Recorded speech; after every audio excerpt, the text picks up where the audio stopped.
Live and direct, live and a date no jive. Legalize it. So how much can a koala bear? Koala bear, koala bear. Koala bear. Barry pulls a joint out of his pocket. Bill says, "Great, Barry, a reefer." Hi, and welcome back to the Karma Koala Podcast. A very exciting guest for you this week, and it's going to be a series of podcasts. And we're speaking to Steve DeAngelo, who, of course, as everybody knows, will just use his nom de guerre, the father of medicinal cannabis in the US, which basically means the world. And we're going to do a series of programs sort of tracing Steve's life from the very beginning up to now. Everybody knows the Harborsides, this the medical in cannabis, but how did it all start? Where was Steve when we were all children? We didn't know what and he was living the quieter parts of life, the post-Nixon years. Those are all the things we don't know. So I'm going to talk to Steve, and in this first episode, we're going to talk about where Steve was born, his childhood, and those first sort of formative years that brought him to those first experiences of cannabis. Steve, thank you very much. It's a great honor to have you on the Karma Koala podcast and agreeing to do this series of podcasts with me. Very kind indeed. Well, it's a pleasure to be here. I'm thrilled to have these conversations. Thank you for having me. So, let's start at the very beginning. You were born. Where were you born? Tell us a bit about your parents and maybe even your grandparents as well, so we get a sense of where you grew up in the US and what sort of background you came from. Yeah, so tracing it back to my paternal grandfather. My paternal grandfather came here from a little town in Italy called Introdacqua. He came, I believe it was 1913. And he was, I think it was 1912, and he was 13 years old, as the legend has been passed down. And did he come through Ellis Island? Yeah, he came through Ellis Island, and that's when our name was changed. So in Italy, our name was D''Angelo, but they couldn't be bothered with that kind of nonsense at Ellis Island, so it was anglicized to of course, straight away. You didn't even have a chance to get onto the land before they anglicized you. Right, yeah. So my name now is spelled DEANGELO. It's just an Ellis Island screw up. But my grandfather wanted to get in. He was a teenager. He didn't want to challenge them, and so he got in. Now, my grandfather grew up as a shepherd. He was in a shepherding family in the hills of Italy. Introdacqua is about 200 kilometers from Rome. And it's the first mountain range that you encounter leaving Rome. My grandfather was a shepherd boy, and he played the flute for the sheep. One day, the local parish priest heard him playing the flute and recognized that he had talent, and took him to the church and taught him how to play clarinet. So when my grandfather landed in the US, he didn't have very many resources, didn't have much money, but he had his clarinet. And so he ended up And did he come alone? Did he come alone, or did he come with siblings? He came alone, Okay. but my Uncle Freddie had come about 5 years earlier. So he came into New York. There was somewhere to go. Yeah, and he was living with Uncle Freddie, but Freddie didn't have any money, and he had to earn his way. So he started busking out on the streets of New York. Eventually, he moved to Philadelphia, where I was born, and he ended up as the lead clarinet for the Philadelphia Symphony Orchestra. So he was that's a great American story in itself already, isn't it? It is. It's the kind of the American dream come true. My father was a first-generation American. And like many first-generation Americans, he just wanted to make himself as American as possible. And he wanted to get a good job that was a steady job, that was a reliable job, that had benefits. My father enlisted in the Army so that he could take advantage of the GI Bill and get a college education. And he used that GI Bill So did money. he enlisted just after the war, did he, or before the war? He enlisted during the period of the Korean War, and the GI Okay. Bill was still in effect then. He ended up graduating from the Wharton School of Business, which is a very prestigious school. And then his first job was in the Philadelphia City Planning Department. And he did really well there. He worked super hard. He was a very smart guy and driven. Just my father was really driven. He was kind of a beast. And so that drive and that intelligence was recognized in the bureaucracy, and he rose rapidly. Can I ask, just go back a touch? So your grandfather, was your grandmother also of Italian origin and came to the US? How did they meet? She was, and what my grandmother said in her later years when she was being really honest about it is she said that she had been sold to my grandfather. And her father was already in the United States, and my grandfather and her father made a deal. My grandfather never saw her or never was in person with her until she arrived, and the marriage was already set to happen. So it was an arranged marriage, and I didn't have enough insight into it to know. Oh wait, no, I'm wrong. Excuse me. That's my great grandmother, grandmom. So grandmom that's grandmom's story, my great grandmother, and grandmom gave birth to Muzz. And Muzz was my grandmother. And so it was my great grandfather that had the arranged marriage with my great grandmother.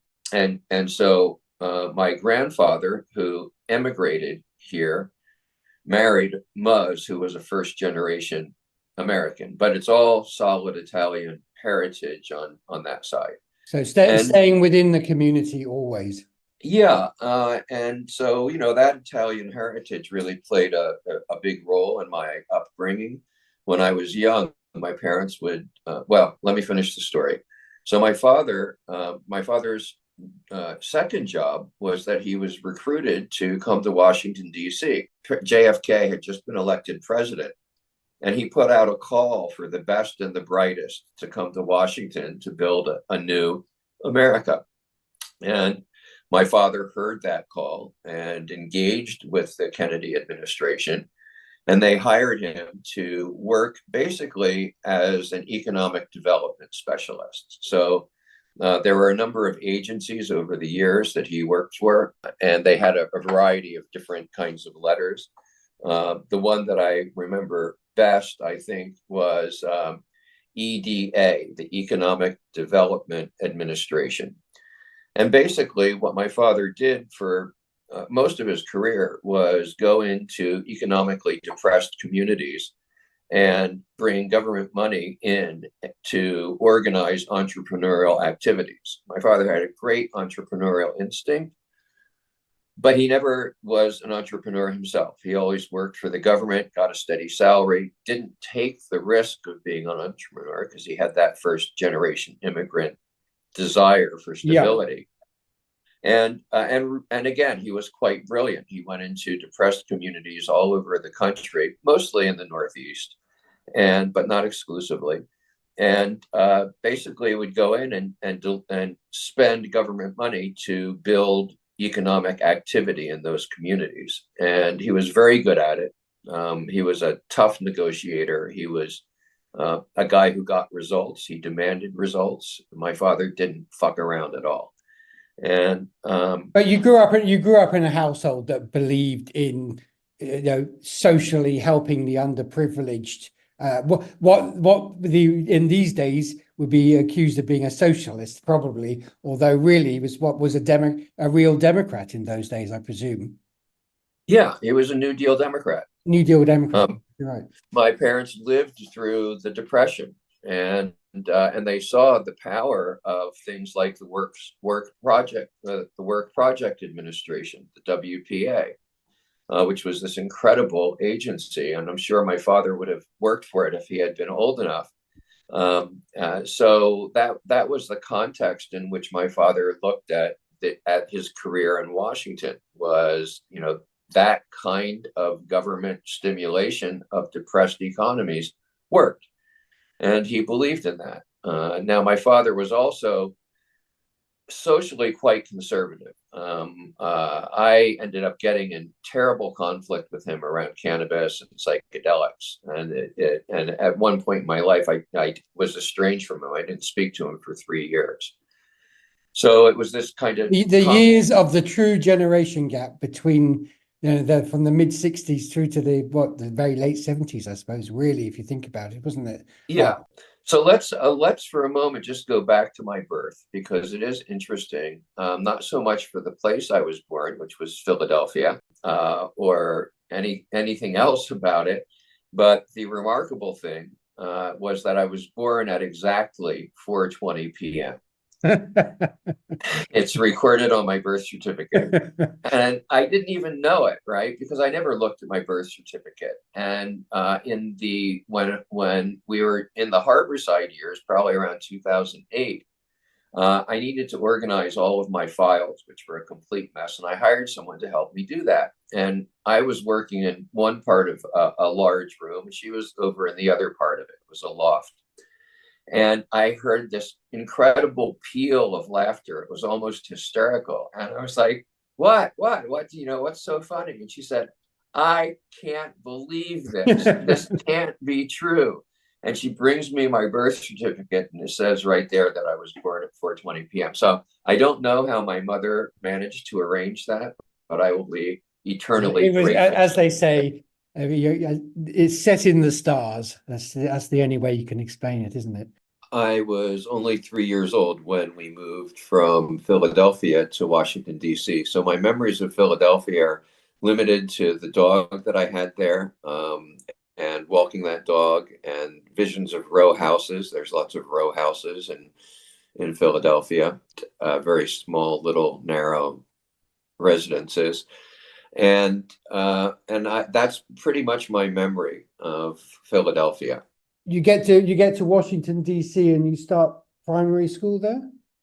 Yeah. So I landed in D.C. and at 3 years old. The first school that I went to was a Jewish community center nursery school. And it was located at a place that had a little park next to it. And in that park, there were a bunch of big boulders.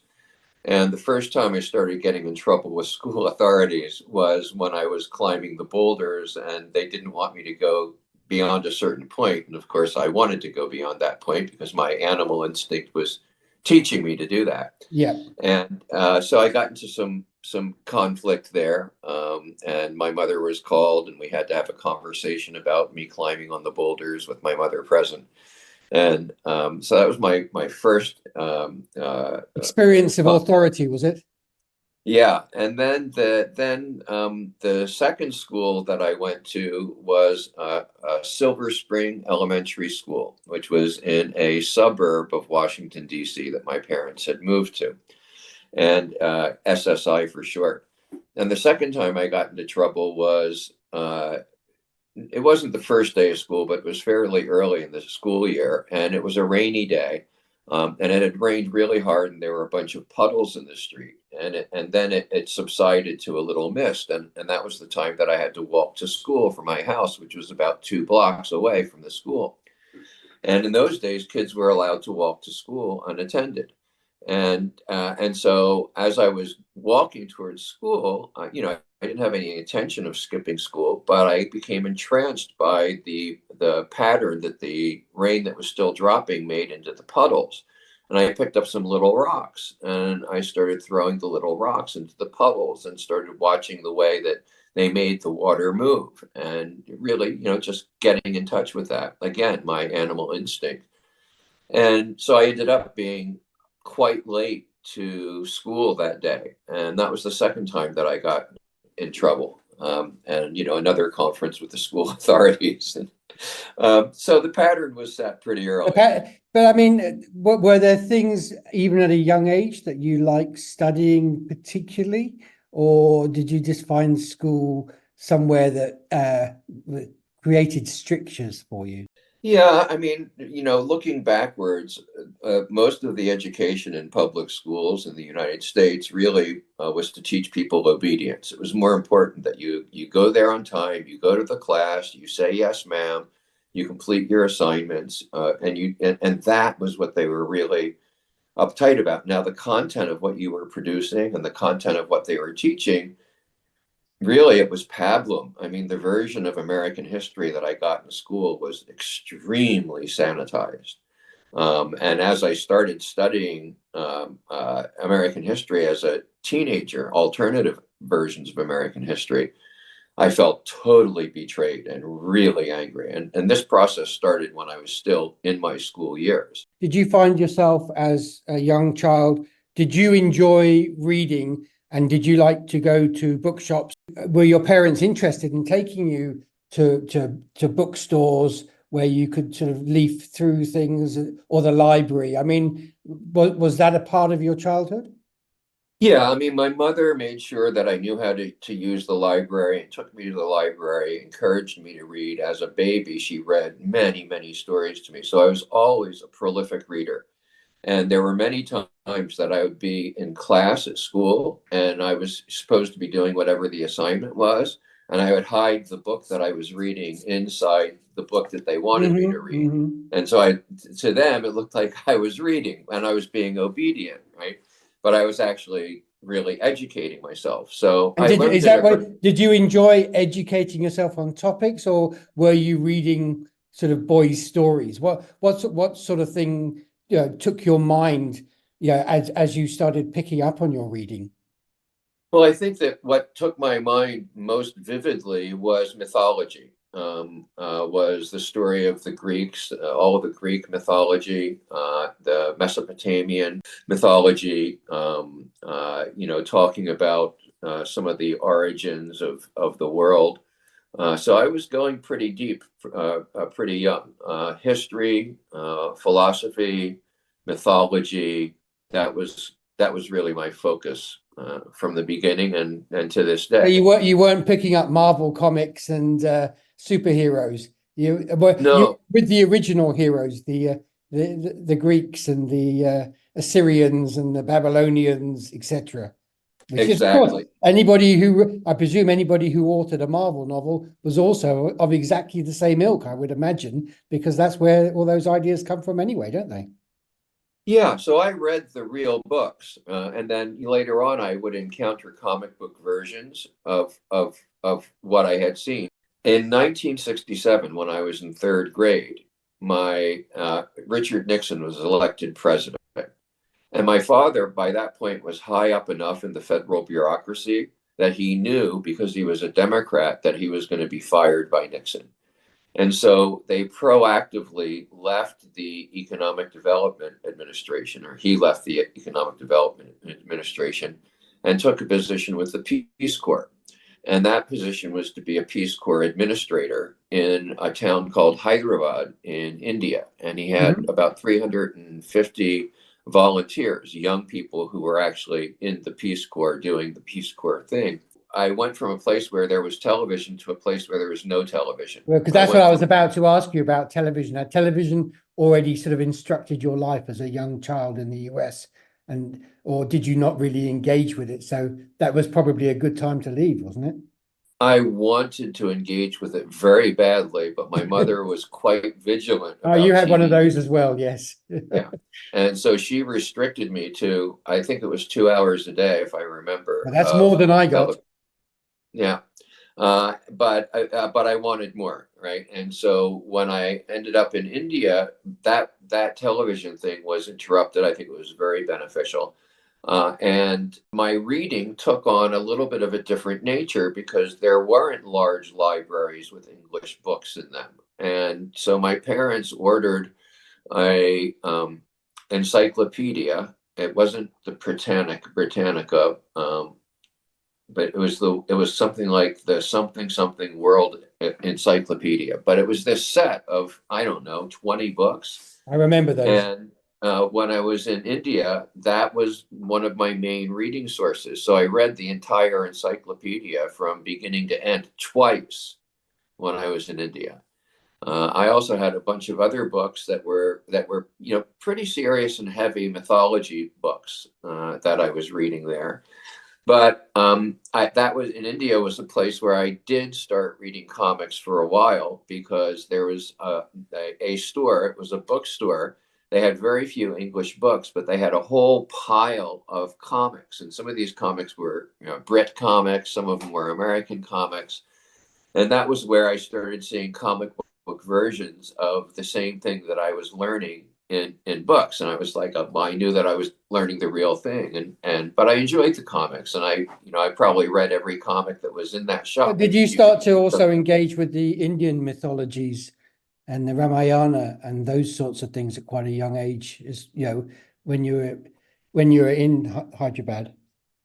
Yeah, so my parents, when we were in Hyderabad, there was a school called the American School, or the public school, and that was where all of the Americans sent their kids, and there weren't that many of them. It wasn't a huge school, but my mother decided not to send me there, to instead send me to this pretty revolutionary Indian school, because it was non-denominational and co-educational. So there were boys and girls.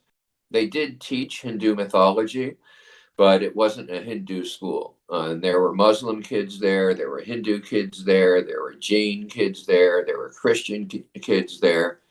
And so I was put into this, quite interesting milieu. Again, I started getting in trouble with authority, because this school had uniforms that they wanted us to wear.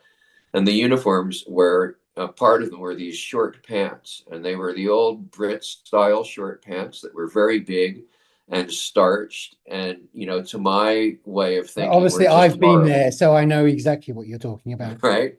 And I was like, no, I'm just not going to do it.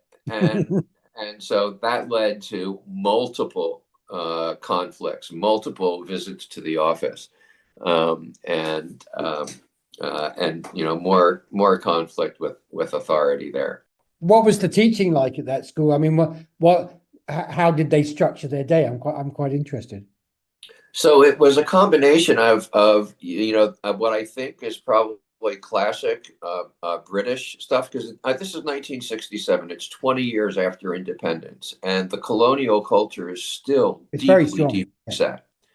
I think it's changed in the past 50 years, but at that time it was really deeply set. And so the school had classes like the one that drove me crazy was a dictation class, where you would have a teacher who would sit in front of the class, and she would read a book, usually a quite boring book. And our job was to write it down, and then we would be graded on accuracy and penmanship. And I was like, are you kidding me? I could be learning something real during this period of time. And this is when typewriters were already there. And I was like, there's no reason for penmanship. I'm going to use the typewriter. And again, I was just like, I'm not going to do this. So I would go into the dictation class, and I would keep my book closed, and I would sit there for the whole class not doing anything. And that apparently was an acceptable compromise, because I did it for most of the time that I was in that school, and didn't get in trouble for that. Well, I think that's the Indian approach, isn't it? As long as you're not shouting and yelling, and you stick to your guns, then that's who you are. Yeah. I did get away with some of it. One of the things I did not get away with, and this is a really tragic story, was that I was not allowed to walk to school in India. I had to go to school in a rickshaw. And the rickshaw driver was this young guy. He was really cool. We had a great relationship with him. I suspect now that he smoked ganja. And I didn't want to ride in the back of the rickshaw. It was a bicycle rickshaw. I wanted to ride on the front and ride the bicycle. And I pestered and pestered and pestered and pestered and pestered this poor rickshawwala over. His name was DeAngelo. And I just pestered DeAngelo over and over again until finally he relented, and he allowed me to drive the rickshaw. We would stop a block away from the school and switch places. So he rode in the back of the rickshaw, but he would not sit on the seat. He sat on the little floor area. I was about to say, if somebody saw him, he'd be in big trouble, probably. Well, unfortunately, somebody did see us, and it was a big scandal. The school got involved, and my parents, I don't know, what pressure they were under, but my parents fired him, and he lost that job. And to this day, I really, I have so much regret attached to that. I wish I'd been more conscious of his position and understand the You're respect. only a child, and it's very hard to know, about the Hindu caste system, aged whatever you were at the time. I mean, that's just an impossibility to understand, isn't it? Yeah, yeah, and but it did teach me a lesson about authority and oppression, and I gotta. I mean, I felt the pain of him being fired. He was, at that time one of my best friends, and he was gone. He was just gone. I never saw him again, and I grieve to this day for that incident and for the relationship that I lost with him. So I have some other interesting relationships in India. My mother was determined that I would be immersed in Indian culture and encouraged me to learn the language, which I kind of did half-assedly, but not really. She also hired a dance teacher to come and teach me traditional Indian dance. And it was a very, very interesting connection I had. This was quite an old man. I think he was probably in his early to mid 70s. And he was very calm, and he just had this aura of wisdom. And he engaged with me very gently, but in this way that just totally drew me in. And in addition to dance, he taught me drumming. And he was he had this incredible control over his limbs and over his fingers. And one of the things that he did that just entranced me was he had an ability to move the fingers of his hand, and I can't do it the way he did, but it would be smooth like running water. It was just this incredible dance that he did with his fingers. And he had a marking on his forehead that was 3 vertical red lines. And you often see in India holy men with different kinds of markings on their heads, but you rarely see the 3 verticals, or at least in those days I didn't understand what they meant then, but I now understand that he was a Shivite who took Shiva as the deity that he followed. And of course, Shiva is the cannabis god. In Hindu cosmology, Lord Shiva was in the mountains of the Himalayas. And the destroyer and the creator as well. The destroyer and creator. And so there's a part of me that thinks that that I was really imbued with my ganja consciousness somehow by that holy. It does seem to keep following you through from the very beginning, doesn't it? Yeah, yeah. India was an incredible experience for me because I saw this radically different culture, radically different. Everything was radically different. The smells were different. The sights were different. I saw little boys who's, like 6 or 7 years old, much, younger than me at that time. And because I was 9 to 11 years old.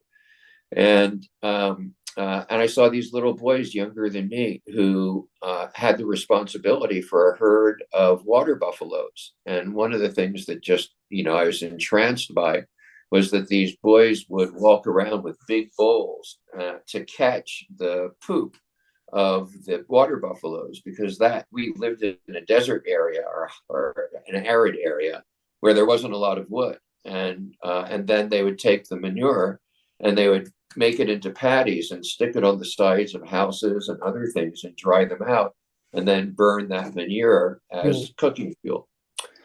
And so I was really jealous of these young boys who were doing real work, were actually accomplishing something. They were engaged with the adult world. They had responsibility, they had authority, they had a whole herd of animals that they had to control. And I wanted to do that. I wanted to be them. It's an amazing experience.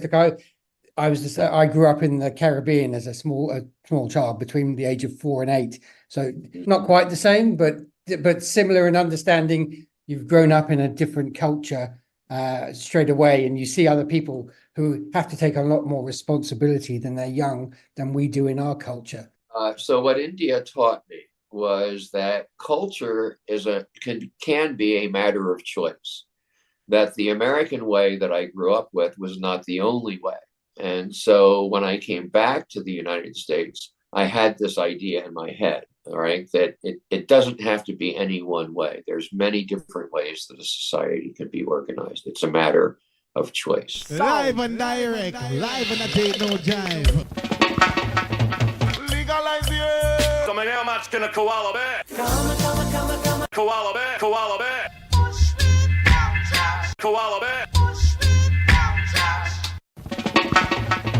Barry pulls a joint out of his pocket. Bill says, "Great, Barry, a reefer."